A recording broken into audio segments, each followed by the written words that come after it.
भगवत पुराण कथा प्रथम स्कंद 18वां अध्याय। नमस्कार दोस्तों, यदि आप हमारे चैनल पे न्यू हैं तो चैनल को जरूर सब्सक्राइब कर लीजिए ऐसी भगवत पुराण की कथा के लिए। यदि आप हमारे चैनल पे न्यू हैं तो इसको प्रथम अध्याय से अवश्य सुनें, जिससे आपको इसका पूरा सार समझ में आए। यदि आप गर्भवती माता हैं तो इसके पूरे अध्याय को सुनें, जिससे आपको श्रेष्ठ संतान की प्राप्ति हो। तो 18वां अध्याय जो यहाँ से प्रारंभ होता है। राजा परीक्षित को श्रृंगी ऋषि का श्राप। सूत जी कहते हैं, अद्भुत कर्मा भगवान श्री कृष्ण की कृपा से राजा परीक्षित अपनी माता की कोख में अश्वत्थामा के ब्रह्मास्त्र से जल जाने पर भी मरे नहीं। जिस समय ब्राह्मण के श्राप से उन्हें डसने के लिए तक्षक आया, उस समय वे प्राणनाशक महान भय से भी भयभीत नहीं हुए, क्योंकि उन्होंने अपना चित्त भगवान श्री कृष्ण के चरणों में समर्पित कर रखा था। उन्होंने सबकी आसक्ति छोड़ दी। गंगा तट पर आकर श्री शुकदेव जी उपदेश ग्रहण किया करते थे और इस प्रकार भगवान के स्वरूप को जानकर अपने शरीर को त्याग दिया। जो लोग भगवान श्री कृष्ण की लीला कथा कहते हैं या सुनते हैं, उस कथामृत का पान करते रहते हैं और इन दोनों ही साधनों के द्वारा उनके चरणों कमलों का स्मरण करते रहते हैं, उन्हें अंतकाल में भी मोह नहीं होता। जब तक पृथ्वी पर अभिमन्यु नंदन महाराज परीक्षित सम्राट रहे, तब तक चारों ओर व्याप्त हो जाने पर भी कलयुग का कुछ भी प्रभाव नहीं था। वैसे तो जिस दिन जिस क्षण श्री कृष्ण ने पृथ्वी का परित्याग किया, उसी समय पृथ्वी में अधर्म का मूल कारण कलयुग आ गया था। भ्रमर के समान सारग्राही सम्राट परीक्षित कलयुग में कोई देश नहीं रखते थे, क्योंकि इसमें यह एक बहुत बड़ा गुण है कि पूर्ण कर्म तो संकल्प मात्र से ही फलीभूत हो जाते हैं, परंतु पाप कर्म फल शरीर से करने पर ही मिलता है, संकल्प मात्र से नहीं। यह भेड़ियों के समान बालकों के प्रति शूरवीर और धीर वीर पुरुषों के लिए बड़ा ही भीरू है। यह प्रमादी मनुष्यों को अपने वश में करने के लिए ही सदा सावधान रहता है। सोनाग जी ऋषियों, आप लोगों को मैंने भगवान की कथा से युक्त राजा परीक्षित पवित्र चरित सुनाया। आप लोगों ने यही पूछा था कि भगवान श्री कृष्ण कीर्तन करने योग्य बहुत सी लीलाएं करते हैं, इसलिए उनके गुण और लीलाओं से संबंध रखने वाली जितनी भी कथाएं हैं, कल्याणकामी पुरुषों को उन सब का सेवन करना चाहिए। ऋषियों ने कहा, सौम्य भाव सूत जी, आप युग युग से जिए हैं, क्योंकि मृत्यु के प्रवाह में पड़े हुए हम लोगों को आप भगवान श्री कृष्ण की अंतर्मयी उज्ज्वल कीर्ति का स्मरण कराते हैं। यज्ञ करते करते उसके धुएं से हम लोगों का शरीर धूमिल हो गया है, फिर भी इस कर्म का कोई विश्वास नहीं। इधर आप तो वर्तमान में ही भगवान श्री कृष्ण चंद्र के चरण कमलों का मादक और मधुर मधुर पिलाकर हमें तृप्त कर रहे हैं। भगवान प्रेमी भक्तों के लवण मात्र के सत्संग से स्वर्ग एवं मोक्ष की भी तुलना नहीं की जा सकती, फिर मनुष्य के तुच्छ भोगों तथा बात ही क्या है। ऐसा कौन सा रस ममर्क होगा जो महापुरुषों के एकमात्र जीव सर्वस्व श्री कृष्ण की लीला कथाओं से तृप्त हो जाए। समस्त प्राकृत गुणों से अतीत भगवान के अनिश्चित अनंत कल्याण में गुरु का पाठ तो ब्रह्मा शंकर आदि बड़े बड़े योगेश्वर भी नहीं पा सके। विद्वान, आप भगवान ही अपने जीवन का ध्रुव तारा मानते हैं, इसलिए आप सत्पुरुषों के एकमात्र आश्रय भगवान के उदार और विशुद्ध चरित्रों का हम श्रद्धालु श्रोताओं के लिए विस्तार से वर्णन कीजिए। भगवान के परम प्रेमी महाबुद्धि परीक्षित ने श्री शुकदेव के उपदेश किए हुए जिस ज्ञान से मोक्ष स्वरूप भगवान के चरण कमलों को प्राप्त किया, आप कृपा करके उसी ज्ञान और परीक्षित के परम पवित्र उपख्यान का वर्णन कीजिए, क्योंकि उसमें कोई बात छिपाकर नहीं कही गई होगी और भगवान प्रेम की अद्भुत योग निष्ठा का निरूपण किया गया होगा। उसमें पद पद पर भगवान श्री कृष्ण की लीलाओं का वर्णन हुआ होगा। भगवान के प्यारे भक्तों को वैसा प्रसंग सुनने में बड़ा ही रस मिलता है। सूत जी कहते हैं, अहो जाति में उत्पन्न विलोम जाति में उत्पन्न होने पर भी महात्माओं की सेवा करने के कारण आज हमारा जन्म सफल हो गया, क्योंकि महापुरुषों के साथ बातचीत करने मात्र से ही नीच कुल में उत्पन्न होने की मनोव्यथा शीघ्र ही मिट जाती है। फिर उन लोगों की तो बात ही क्या जो सत्पुरुषों के एकमात्र आश्रय भगवान का नाम लेते हैं। भगवान की शक्ति अनंत है, वे स्वयं अनंत है। वास्तव में उनके गुणों की अनंतता के कारण ही उन्हें अनंत कहा गया है। भगवान के गुणों की समता भी जब कोई नहीं कर सकता, तब उनसे बढ़कर तो कोई हो ही कैसे सकता। उनके गुणों का यह विशेषता समझाने के लिए इतना कहना है कि पर्याय है कि लक्ष्मी जी अपने को प्राप्त करने की इच्छा से प्रार्थना करने वाले ब्रह्मादि देवताओं को छोड़कर भगवान के न चाहने पर भी उनके चरण कमलों की रज का ही सेवन करती हैं। ब्रह्मा जी ने भगवान के चरणों का प्रक्षालन करने के लिए जो जल समर्पित किया था, वहीं उनके चरण नखों से निकलकर गंगा जी के रूपों में प्रभावित हुई। यह जल महादेव सहित सारे जगत के पवित्र करता है।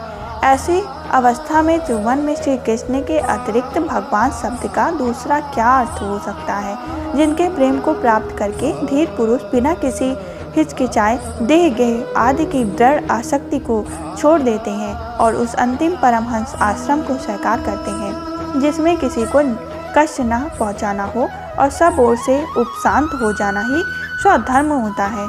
सूर्य के समान प्रकाशमान महात्माओं, आप लोगों मुझसे जो कुछ पूछा है वह मैं अपनी समझ के अनुसार सुनाता हूँ। जैसे पक्षी अपनी शक्ति के अनुसार आकाश में उड़ते हैं, वैसे ही विद्वान लोग भी अपनी अपनी बुद्धि के अनुसार ही श्री कृष्ण की लीला का वर्णन करते हैं। एक दिन राजा परीक्षित धनुष लेकर वन में शिकार खेलने गए हुए थे। हिरण के पीछे दौड़ते दौड़ते वे थक गए और उन्हें बड़े ही जोर की भूख और प्यास लगी। जब कहीं उन्हें कोई जलाशय नहीं मिला, तब वे पास के ही एक ऋषि के आश्रम में घुस गए। उन्होंने देखा कि वहां आंखें बंद करके शांत भाव से एक मुनि आसन पर बैठे हुए हैं। इंद्र, प्राण, मन और बुद्धि के निरुद्ध हो जाने वे संसार से ऊपर उठ गए हैं। वे जागृत, स्वप्न, सुषुप्ति तीनों अवस्थाओं में रहित निर्विकार ब्रह्मरूप तुरी पद में स्थित हैं। उनका शरीर बिखरी हुई जटाओं से और कृष्ण मृग चर्म से ढका हुआ था। राजा परीक्षित ने ऐसी ही अवस्था में उनसे जल मांगा, क्योंकि प्यास से उनका गला सूखा जा रहा था। जब राजाओं को वहां बैठने के लिए तिनके का आसन भी ना मिला, किसी ने उन्हें भूमि पर बैठने को ना कहा। अर्घ और आदर भरी मीठी बातें तो कहाँ से मिलती। जब अपने को अपमानित सा मानकर वे क्रोध के वश हो गए। सोनाग जी, वे भूख प्यास से छटपटा रहे थे, इसलिए एकाएक उन्हें ब्राह्मण के प्रति ईर्ष्या और क्रोध हो गई। उनके जीवन में इस प्रकार का यह पहला ही अवसर था।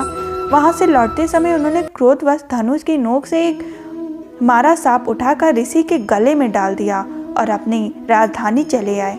उनमें मन में यह बात आई कि इन्होंने जो अपने नेत्र बंद कर रखे हैं, सो क्या वास्तव में इन्होंने अपनी सारी इंद्रिय वृत्तियों को निरोध कर लिया है, अथवा इन राजाओं से हमारा क्या प्रयोजन है। ये सोचकर उन्होंने झूठ मूठ समाधि ढोंग रच रखा। उन समीक मुनि का पुत्र बड़ा ही तेजस्वी था। वह दूसरे ऋषि कुमारों के साथ पास ही खेल रहा था। जब उस बालक ने सुना कि राजा ने मेरे पिता के साथ दुर्व्यवहार किया, तब वह इस प्रकार कहने लगा, हे नरपति, कहलाने वाले लोग उच्चिष्ट भोजी कौओं के समान संड मुसंड होकर कितना अन्याय करने लगे हैं। ब्राह्मणों के दास होकर भी ये दरवाजे पर पहरा देने वाले कुत्ते के समान अपने स्वामी का ही तिरस्कार करते हैं। ब्राह्मणों ने क्षत्रियों का अपना द्वारपाल बनाया है। उन्हें द्वारपाल रहकर रक्षा करनी चाहिए। घर में घुसकर स्वामियों के बर्तनों में खाने का उन्हें कोई अधिकार नहीं। अतएव उन्मार्ग कर्मियों के शासक भगवान श्री कृष्ण के परम धाम पधार जाने पर इन मर्यादा तोड़ने वालों को आज मैं दंड देता हूँ। मेरा तपोबल देखो। अपने साथी बालकों से इस प्रकार कहकर क्रोध से लाल लाल आंखों वाले उस ऋषि कुमार ने कौशिक की नदी के जल से आचमन करके अपने वाणी रूपी वज्र का प्रयोग किया। कुलाधार परीक्षित, मेरे पिता का अपमान करके मर्यादा का उल्लंघन किया है, इसलिए मेरे प्रेरणा से आज के 7वें दिन उसे तक्षक सर्प डस लेगा। इसके बाद वह बालक अपने आश्रम पर आया और अपने पिता के गले में सांप देकर उसे बड़ा दुख हुआ तथा वह ढाक मारकर रोने लगा। विप्रवर सोनाग जी स्वामिक मुनि से अपने पुत्र का रोना चिल्लाना सुनकर धीरे धीरे अपनी आंखें खोली और देखा कि उनके गले में एक मरा सांप पड़ा है। उसे फेंक कर उन्होंने अपने पुत्र से पूछा, बेटा तुम क्यों रो रहे हो? किसने तुम्हारा अपमान किया है? उनके इस प्रकार पूछने पर बालक ने सारा हाल कह दिया। महर्षि समीक ने राजा के शाप की बात सुनकर अपने पुत्र का अभिनंदन नहीं किया। उनकी दृष्टि में परीक्षित शाप के योग्य नहीं थे। उन्होंने कहा, ओह मूर्ख बालक, तूने बड़ा ही पाप कर दिया। खेद है कि उनकी थोड़ी सी गलती के लिए तूने उनको इतना बड़ा दंड दिया? तेरी बुद्धि अभी कच्ची है। तुझे भगवान रूपी राजा को साधारण मनुष्य के समान नहीं समझना चाहिए, क्योंकि राजा के दुस्साहस तेज से सुरक्षित और निर्भय रहकर ही प्रजा अपना कल्याण संपादन करती है। जिस समय राजा का रूप धारण करके भगवान पृथ्वी पर नहीं दिखाई देंगे, उस समय चोर बढ़ जाएंगे और आरक्षित भेड़ियों के समान एक क्षण में ही लोगों का नाश हो जाएगा। राजा के नष्ट हो जाने पर धन आदि चुराने वाले चोर जो पाप करेंगे, उसके साथ हमारा कोई संबंध न होने पर भी वह हम पर भी लागू होगा, क्योंकि राजा के न रहने पर लुटेरे बढ़ जाते हैं और वे आपस में मारपीट गाली गलौज करते हैं। साथ ही पशु, स्त्री और धन संपत्ति भी लूट लेते हैं। उस समय मनुष्यों का वर्ण श्रमाचार युक्त वैदिक आर्य धर्म लुप्त हो जाता है। अर्थ, लोभ और काम वासना के विवश होकर लोग कुत्तों और बंदरों के समान वर्ण संकर हो जाते हैं। सम्राट परीक्षित तो बड़े ही यशस्वी और धर्म धुरंधर हैं। उन्होंने बहुत से अश्वमेध यज्ञ किए और वे भगवान के परम प्यारे भक्त हैं। वे ही राशि भूख प्यास से व्याकुल होकर हमारे आश्रम आए थे। वे शाप के योग कदापि नहीं हैं। इस नासमझ बालक ने हमारे निष्पाप सेवक राजा का अपराध किया है। सर्वात्मा भगवान कृपा करके इसे क्षमा करे। भगवान के भक्तों में भी बदला लेने की शक्ति होती है, परंतु वे दूसरों के द्वारा किए हुए अपमान, धोखेबाजी, गाली गलौज, आक्षेप और मारपीट कोई बदला नहीं लेते। महामुनि शमीक को पुत्र के अपराध धर पर बड़ा ही पश्चाताप हुआ। राजा परीक्षित ने जो उनका अपमान किया था, उस पर तो उन्होंने ध्यान ही नहीं दिया।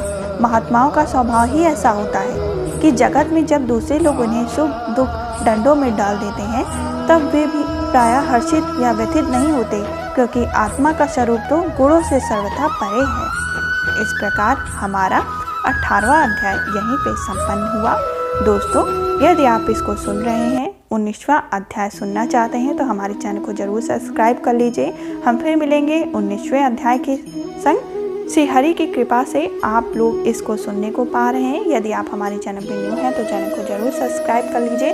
गर्भवती माता इसको प्रतिदिन सुने, प्रातः काल के समय या शाम काल में भी सुन सकती हैं। हम फिर मिलेंगे 19वें अध्याय के संग। तब तक के लिए जय श्री हरि विष्णु, जय श्री हरि कृष्ण।